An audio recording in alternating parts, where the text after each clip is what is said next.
Salut à tous l'équipe, j'espère que vous allez bien. Aujourd'hui, nouvelle vidéo, on fait le récap de l'UFC 303, donc avec le main event Alex Pereira vs Jiri Prochazka. Donc pour ceux qui l'ont vu, pour ceux qui sont au courant, Jiri s'est fait éteindre au tout début du deuxième round. C'est plus un TKO qu'un KO, donc il se prend un gros high kick dans la tête et derrière il finit en ground and pound. euh, TKO donc. Victoire d'Alex Pereira après une domination, il faut le dire, hein. Il met un knockdown au premier round et début du deuxième round, il termine. Honnêtement, moi je l'avais dit que j'avais dit ce combat il peut aller d'un côté comme de l'autre, mais au final, Alex Pereira a fait taire on va dire les doutes et au final il a terminé rapidement, hein. C'était un combat expéditif. Est-ce qu'Alex Pereira doit monter en poids lourd? On va parler de tout ça. Donc comme d'hab, on like, on commente, on s'abonne, ça fait toujours plaisir les gars. Dites-moi aussi ce que vous avez pensé de la carte globalement. On a eu Yanis Guimouri qui a malheureusement perdu rapidement, je crois en 12 secondes, un truc comme ça, face à un adversaire gros bourbier. Il se prend une sorte de KO TKO. C'est triste, mais bon, j'ai l'impression qu'il n'est pas rentré dans le combat. Est-ce que c'était la pression? Est-ce qu'il n'était pas préparé comme il fallait? Je ne sais pas, on n'aura jamais le. Peut-être qu'il était blessé, hein, ou on ne sait pas. En tout cas, c'est relou pour Yanis Guimouri. Je pense que ça va être compliqué ça, la suite à l'UFC. Est-ce qu'il n'a pas signé trop tôt à l'UFC? Est-ce que. Je sais pas. Je sais pas. C'est facile à critiquer hein, maintenant après coup, ouais, parce que quand tu sais pas vraiment ce qui se passe, vous me direz ce que vous en pensez, vous. Mais aïe, aïe, aïe, aïe. Après, il y a eu quelques combats vraiment intéressants, les gars. Et je sais pas si vous avez vu aussi Short Notice, Diego Lopez face à Dan. Je sais pas comment on dit Dan Higg ou Dan Higg qui prend le combat, je crois, à 3 heures, qui accepte le combat à 3 heures du fight. C'est une dinguerie. Il est arrivé, il s'est pesé. Je crois ils ont fait le combat à 74 kilos. C'est une dinguerie. C'est une dinguerie. Combat à 74 kilos. Short notice à 3 heures d'un event. Je crois que c'est une première, les gars. C'est une première. Ça n'a jamais été fait auparavant. Mais comme quoi, j'espère qu'il a pris un gros chèque en tout cas. Honnêtement, il mérite grave le mec. Mais bon, malheureusement, ben, ça c'est pas comme quoi des fois. C'est bien aussi de prendre les short notice, mais au niveau de ta carrière, ben, ça te met quand même du rouge dans ta carrière, même si l'UFC après ils apprécient. Ils apprécient. Yo, la montée de Pereira en poids lourd, le problème est pour quelle ceinture intérimaire ou normale? Donc la catégorie est bloquée en poids lourd, John Aspinal, à sa place, je ne montrerai pas tout de suite. Pour moi, ça serait bien qu'il prenne en Kalaev. Ankalaev, je pense que c'est le seul mec maintenant qui peut se permettre de battre et combattre pour un title shot face à Pereira en light heavyweight, sinon il n'y a personne d'autre. Ankalaev doit prendre Pereira avant la montée en poids lourd, je pense. Parce qu'Ankalaev, il a une défaite, je crois qu'il a 21 ou 22-1. Poitin déjà got all time pour moi. Non, les gars, faut pas abuser, les gars. Pas abuser, les gars. Alex Pereira, c'est fort, on va pas se mentir, mais c'est pas got all time non plus, hein, les gars. Est-ce que il monte dans le classement pound for pound, c'est clair. Mais got all time, les gars, faut pas abuser. Faut pas oublier qu'il a perdu face à Adesanya il y a pas très longtemps, hein. Il a 11-2 MMA, mais pas oublier ouais, qu'il a déjà perdu en MMA. Je crois que son premier combat qu'il a fait, je crois en MMA, il a perdu. Il se prend un étranglement arrière au troisième round et contre Adesanya. Mais c'est fort ce qu'il fait, hein, c'est fort, les gars. C'est fort, c'est fort. Franchement, on peut pas nier que pour moi, là, ça va devenir une légende. Après, il faut pas oublier que il a 36 ans déjà. Il n'aura pas une carrière longue à MMA, c'est normal. Ça serait une belle proposition face à un Kalev, mais il se venait à faire les boxeurs. Tom Kao. Comme Salam. Ouais, il faut pas qu'il boxe un Kalev face à Pera. Faut qu'il mixe beaucoup. Faut qu'il mixe la lutte, le striking, tout ça. Mais c'est fort, c'est fort. Franchement, Pereira, les gars, il prend un petit short notice.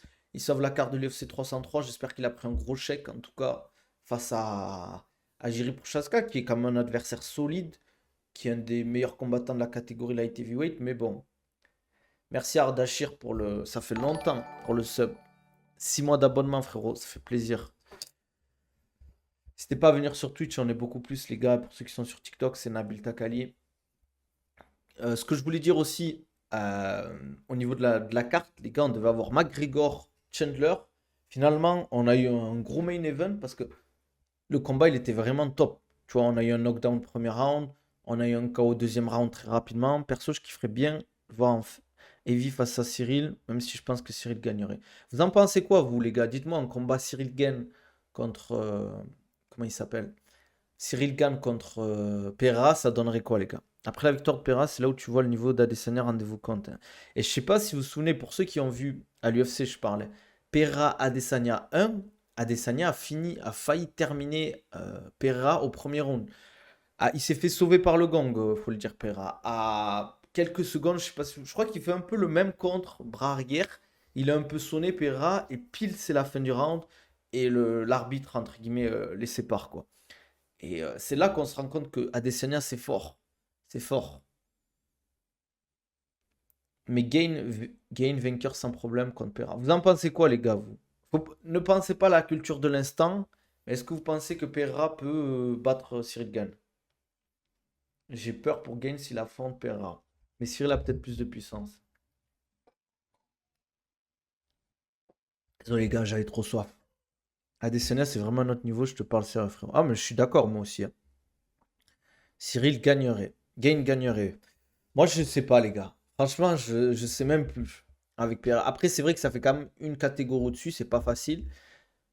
Mais John Jones l'a fait.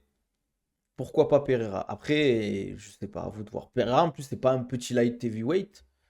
Donc pourquoi pas, hein. Après, je pense que s'il monte de catégorie, faudrait qu'il fasse vraiment une petite prise de masse. Genre, faudrait lui laisser peut-être un an où il fait bien une prise de masse, il s'habitue à son style. En plus, je pense que l'avantage du light heavyweight par rapport au middleweight, j'ai l'impression que Pereira, son menton, il est beaucoup plus solide.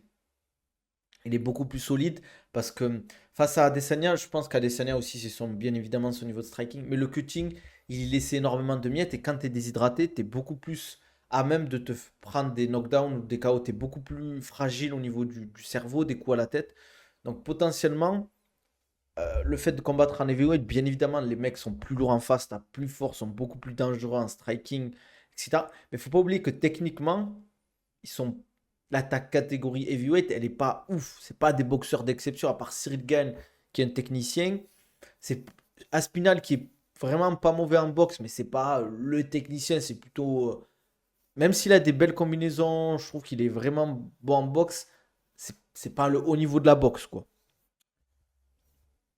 Pereira, s'il lui donne John Jones et qu'il le bat, ce que je pense pas, il devient GOAT. C'est possible en vrai. C'est possible. Mais Cyril a peut-être plus de puissance, donc gagne devant. Pour moi, il est qu'à 105 là. Il devrait prendre au moins 7 kilos. 7 kilos, c'est beaucoup, hein. Mais même, je pense qu'en vrai, s'il combat à 110 kilos, c'est déjà très bien. Almeida, je crois, il combat à 105 kilos, un truc comme ça, hein. Et John Jones, il était à 100. Je crois que Cyril, il combat à 111, 115 kilos. Je suis d'accord avec toi pour. Si je le vois aller top 10 de la KT, il y a la place dans sa catégorie. Pour moi, Omar Sy peut même monter dans le top 5, hein. Parce que je trouve la catégorie des light heavyweight, si t'enlèves Pereira, elle est assez pauvre globalement. T'as Hill, t'as Jiri Prochaska et t'as Ankalaev. Mais après, les autres, c'est pas incroyable, les gars. Les autres light heavyweight. Comme je l'ai dit, t'enlèves Pereira, t'as Ankalaev de fort. Blakovic, il est en fin de carrière, donc pour moi, il est plus performant. Ankalaev, Jamal Hill, comment il s'appelle, Prochaska. T'as Volkan Ozdemir qui monte. Mais voilà quoi, on parlait de Walker, bah, au final il s'est fait taper par Ozdemir. Donc je sais pas, à vous de voir. Moi en tout cas, j'aimerais bien le voir monter en light heavyweight, en heavyweight, pardon. Juste peut-être prendre un Kalev. S'il gagne un Kalev, derrière il monte. Le journaliste a encore fait monter Dana White dans les tours en interrogeant sur classement pound for pound de Jones. Il a répondu quoi? J'ai pas vu cette question. J'ai pas vu cette question sur le classement pound for pound avec John Jones. J'ai vu qu'il a parlé de. On lui a demandé ce qu'il devait prendre en Kalev et Dana White avait l'air pas. Il a dit on verra, quoi. Et ouais, il défend trop Jones, je trouve. C'est bon, faut qu'il arrête avec John Jones, les gars. Il est fort, John Jones, bien sûr. Mais comme je le dis souvent, les rankings, pour moi, l'activité, ça doit être un des facteurs principaux pour, euh, pour être dans les tops du classement. C'est sûr, les victoires, c'est important. Contre qui tu gagnes, c'est important. Et la façon dont tu gagnes, c'est important. Mais pour moi, l'activité, ça doit être aussi important que le reste. Si tu combats pas, tu fais un combat en 4 ans, désolé, mais tu peux pas être top 1 pound for pound ou top 2 pound for pound. Faut arrêter, quoi. En Kalev, ça va être compliqué, match-up risqué pour Pereira. Ah, c'est sûr que c'est un match-up risqué, mais au bout d'un moment, il faut prendre des risques, hein. En disant que Jones est celui qui a donné plus mal à la tête dans sa carrière. Comment ça? Moi, pour moi, actuellement, il est pas top 1 pound for pound, John Jones. En fait, il faut pas que. Pour moi, le classement pound for pound, c'est pas l'homme le plus fort de la planète. C'est l'homme le plus fort, entre guillemets, toutes catégories confondues. Mais c'est pas en mode si tu mets Islam Makhachev face à John Jones qui gagne. C'est pas ça le truc, en fait. John Jones est défendu parce que c'est un business américain, c'est pour ça qu'il donnerait un Kalev. Oui, c'est normal, hein. John Jones, c'est un américain, il parle anglais. Après, faut mettre du respect sur John Jones, les gars. Dana White a galéré avec Jones à cause de ses conneries. Bien sûr, en plus, il est pas, les gars. Il y a eu le dopage, il y a eu les affaires judiciaires, même si c'est extra sportif. Mais bon, voilà, c'est pas rien, les gars. On parle pas d'un petit truc. Attendez, il y a le chat qui veut sortir, les gars.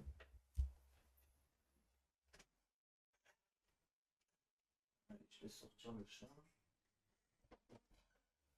Ouais, enfin, bref. La carte n'était pas non plus incroyable, hein, je trouvais, hein. Franchement, vivement l'UFC Manchester.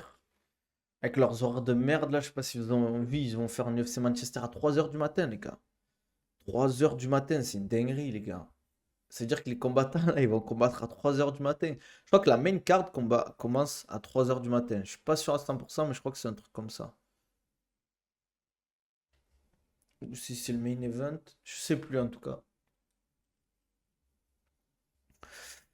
Je préfère Thomas Pinal, John Jones que John Spera. Pourquoi, Mohamed, tu préfères ça, toi? En vrai, c'est sûr que c'est plus compétitif, hein, Thomas Pinal, John Jones. Je suis d'accord, mais combien il y a de Caucasiens qui sont chauds, mais l'UFC ne les scène pas, pourquoi? Bah, parce qu'ils sont, bien évidemment, parce qu'ils sont russes, parce qu'ils parlent pas forcément beaucoup anglais, parce que ils sont pas vendeurs, parce qu'ils sont pas sur. C'est pas des Américains. C'est sûr que pour les Américains, t'as envie de voir des Américains gagner. C'est comme ça. C'est une entreprise américaine. C'est comme ça que ça marche, les gars. Business, c'est comme ça le business, les gars. Ils en ont rien à faire en vrai de la méritocratie ou du sportif. En vrai, tout ce qu'ils veulent, eux, c'est vendre le maximum de pub. En fait, une entreprise, faut être tout simple. En fait, il faut comprendre qu'une entreprise, qu'elle veut, c'est pas avoir le max de clients possible ou le max de trucs possible, le max de vues possible. L'entreprise, elle veut gagner le max de thunes possible. Et qu'est-ce qui fait gagner des thunes pour l'UFC? C'est que des Américains gagnent. Ça va attirer le monde sur les pay-per-view, ça va attirer du monde dans les salles, ça va attirer des vues sur les réseaux, etc. Pera Jones, il y aura pas de conclu. Jones, il est beaucoup trop punitif. Le combat servira à rien, à mon avis. En tout cas, si ça, c'est le problème, c'est que si on a un Pera John Jones, si ça part sur de la lutte ou du grappling, Pera, il va se faire tuer. Tandis que si Aspinal, il se fait amener au sol et tout, Aspinal, il a un très très bon grappling, une très bonne lutte.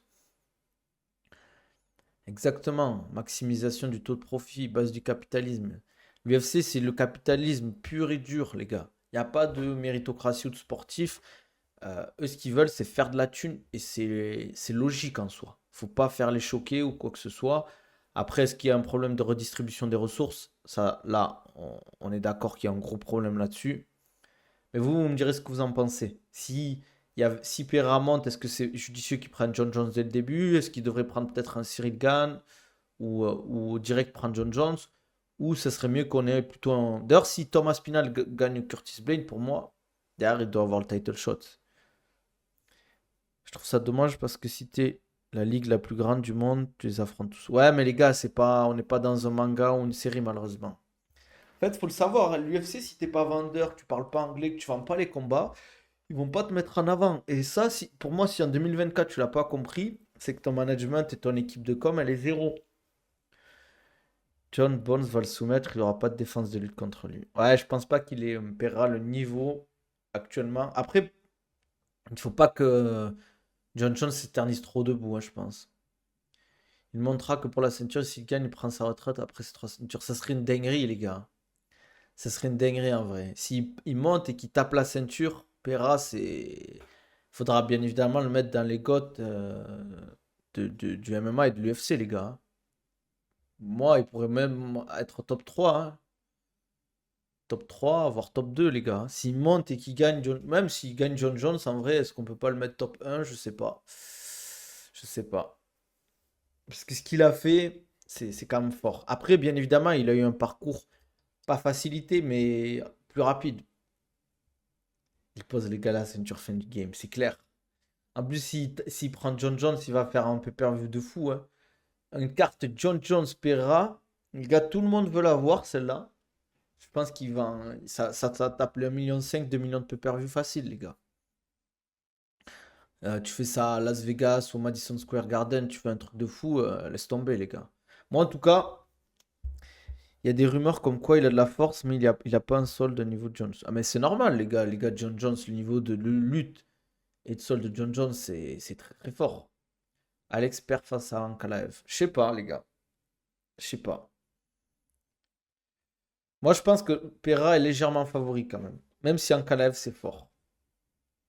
Mais faut pas, en fait, faut pas sous-estimer Ankalaev parce qu'on n'entend pas parler. Les gars, la seule défaite d'Ankalaev, comme je le répète à chaque fois, c'est une défaite à 1 seconde de la fin de son combat. Il se prend un triangle et au lieu de tenir, je sais pas, peut-être qu'il savait pas le temps, il entendait rien et tout, il savait pas combien de temps il restait, il tape. Alors qu'il reste 1 seconde. C'est sa seule défaite. Et je crois qu'il gagnait à la décision, hein, s'il il prenait pas ce triangle. C'est une dinguerie, les gars. Il dort John Jones en ce moment, il va pas revenir. Ouais, il me saoule aussi, John Jones, les gars. C'est relou de fou. John Jones, je sais pas ce qu'il nous fait là, mais il va combattre quoi en novembre, je crois, face à Stipe. Avec Jones Pereira, il rajoute Connor sur la carte, ils peuvent avancer l'UFC 400 côté pay-per-view. Il y a son fils, il a dit qu'il voulait être sur l'UFC 400 en plus. APA un jour. Mais là, d'ailleurs, le prochain pay-per-view, c'est. Là, on n'a pas des grosses cartes qui arrivent. Le prochain gros event en MMA, c'est UFC Manchester, Aspinal, Curtis Blade. Et derrière, on a Leon Edwards vs Belal Mohamed, les gars. Jones est trop au-dessus en grappling. On l'a vu avec Cyril. J'en suis sûr que Jones est rouillé niveau striking. Donc, si Aspinal peut contrer, ses amener au sol et rester en striking, Tom Aspinal gagnera. En plus, Pereira n'est pas un vrai poids lourd comparé à Aspinal. Ah, on est d'accord sur ça. Jones, pour moi, il va affronter Stipe. Possiblement, il part à la retraite. Pour moi, c'est la meilleure chose à faire pour John Jones. Taper Stipe, dire qu'il a battu le god des poids lourds, partir à la retraite. Et personne ne lui en voudra de faire ça. Celui qui dit oui, mais t'as esquivé Aspinal et tous les gars. John Jones, il a pris des bourbiers en 93 kilos. Quand il était là, la catégorie, elle était ultra dure, hein. Il y avait du Daniel Cormier, Gustafsson, comment il s'appelle? Ah, j'ai oublié. J'ai oublié le combat contre, tu vois, qui est un peu comme quoi beaucoup disent qu'il a perdu, etc. Ah, j'ai oublié son nom. Reyes. Reyes, ouais. C'était du style à cette époque-là, les gars. Ouais, voilà, Reyes. Les gars, John Jones, faut le respecter quand même. Même si j'aime pas le personnage, le combattant, il est fort. Moi, je supporte pas le personnage.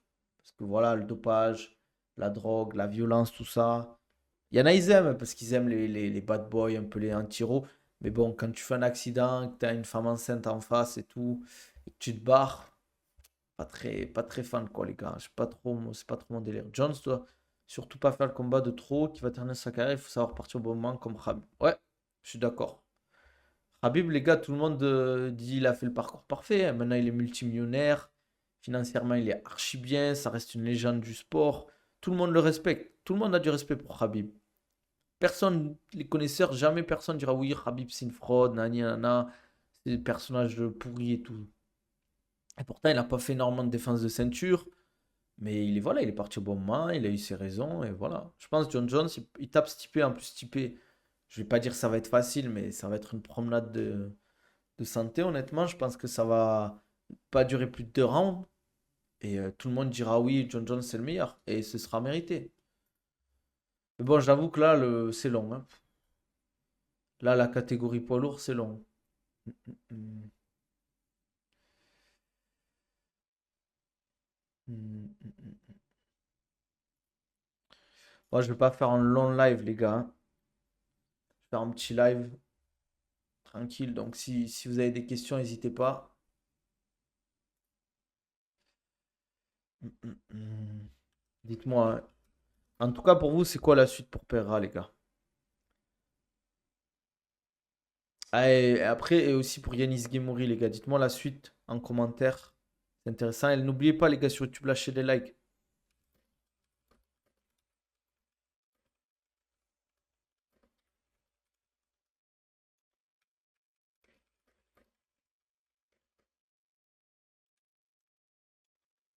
Attendez, je vérifie un truc. Non, c'est bon. Combat que j'aurais voulu voir, c'est Lopez et Ortega. Dommage. Ouais, c'est vrai. On a les raisons de pourquoi Ortega n'a pas combattu. Je suppose que c'est médical. La vidéo que Adesanya il a postée, tu penses qu'il call out? Je pense pas, parce qu'Adesanya il a déjà son combat face à Duplessis de prévu en août. Donc, je sais pas. En plus, il a dit Pereira, si tu veux me combattre, faut que tu montes en light heavyweight. Khabib a surtout vraiment nettoyé sa caté, je suis d'accord. Pereira, encore une défense de titre, le temps qu'à John soit réglé, retraite ou pas. Je stagne depuis plusieurs semaines au développé couché. Genre, je fais exactement le même nombre de répétitions. 11, 8, 6, 4. Avant échec. Avant, ça me faisait pas ça. Tu penses que je dois faire quoi? Bah, changer ton protocole d'entraînement. Changer de protocole d'entraînement. Peut-être passer sur un classique force en 5x5. Ou du 3x, ou du 4x3, ou du 6x3. Ça peut être intéressant. Augmenter, en fait. Si tu bloques à 4, tu n'arrives plus à monter, par exemple. Passer sur du 5x5 ou du 6x4, du 4x4, des trucs comme ça, quoi. Rajouter un peu de tempo, des trucs comme ça. Que mettre du tempo, ça te fait rajouter aussi de la force.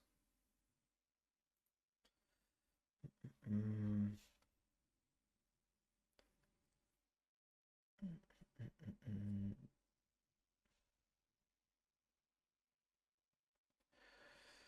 Alors, ok. Qu'est-ce que je voulais dire d'autre aussi? Je voulais dire un truc, je sais plus, j'ai oublié. Pensez les gars, c'était trop dur pour Yanis Guémouri ou c'est juste qu'il est pas rentré dans ce combat en fait?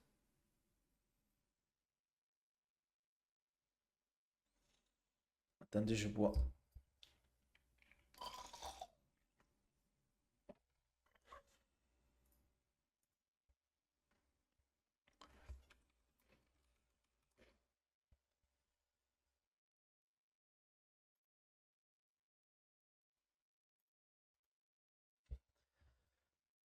C'est quand le prochain combat d'un Français à l'UFC? Ah, c'est une bonne question.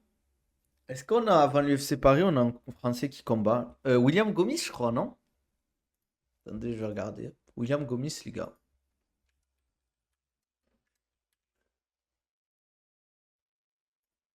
Alors. Ouais, William Gomis. Ah non, mais non, il combat l'UFC Paris, je suis bête. Je sais pas, les gars, c'est une bonne question, hein. C'est une bonne question, les gars. On a qui comme prochain Français qui combat avant l'UFC Paris? Personne à Manchester, je sais pas, je pense pas. C'est un prospect, Talbot et frappe fort, c'est un peu un surdoué de ce que disent les gens autour de lui. Ouais, je sais pas. Je pense que franchement, ils lui ont mis un bourbier pour le faire sauter, les gars. Pour faire sauter un.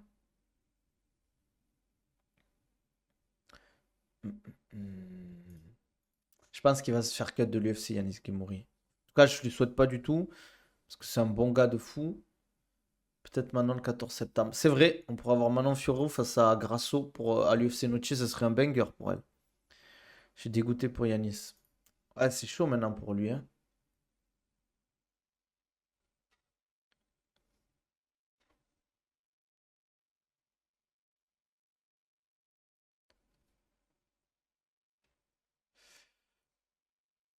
Mm, mm, mm. Bon, les gars, je pense qu'on va s'arrêter là. Un petit stream 30 minutes, c'est suffisant. Parce que moi, je dois aller coacher après. Comme d'hab, les gars, n'hésitez pas si vous voulez un programme ou un suivi personnalisé. Vous m'envoyez un DM, on en discute pour perdre du poids, les gars. Prise de masse, préparation physique, remise en forme, sport santé. Les gars, n'hésitez pas à investir sur vous, c'est super important. Et en plus, là, l'été arrive, donc vous avez le temps. Il y a les vacances qui arrivent. Il y a un programme aussi qui arrive, le programme Strong 2.0. Donc, pour s'entraîner en vacances, voilà, pour ceux qui veulent aller voter, allez voter. Ils peuvent aller voter, aller voter. C'est important, les gars. Qu'est-ce que je voulais dire? Qu'est-ce que je voulais dire d'autre? Ouais, comme d'hab, les gars, de Gourde Oko, vous avez 10% de réduction avec mon code OKONABIL10. Ça vous permet d'avoir une réduction de 25%, je crois. Un truc comme ça. Non, non 10%, pardon, sur votre commande, j'ai une bêtise. En plus, vous me soutenez. Pareil, iWan Nabil, Nabil 15, le code. Vous avez 15% de réduction sur toute votre commande sur l'équipement sportif, les gars. N'hésitez pas, c'est de la patate. En plus, moi, je l'utilise. C'est vraiment de la bonne qualité. Le mec qui bosse son entreprise, ils font de la qualité de fou. Donc, n'hésitez pas, les gars. Et si vous voulez des programmes plus classiques, c'est dans mes liens en bio sur mes réseaux, TikTok, Insta, Twitter, ou dans ma description YouTube, les gars. Comme d'hab, sur YouTube, les gars, likez. Sur TikTok, likez, commentez, abonnez-vous, ça fait toujours plaisir. Mettez les notifications pour ne pas rater les streams. On revient demain, midi 30, comme d'hab. Voilà. Passez un bon dimanche, les gars. Prenez soin de vous. Et on se dit à la revoyure.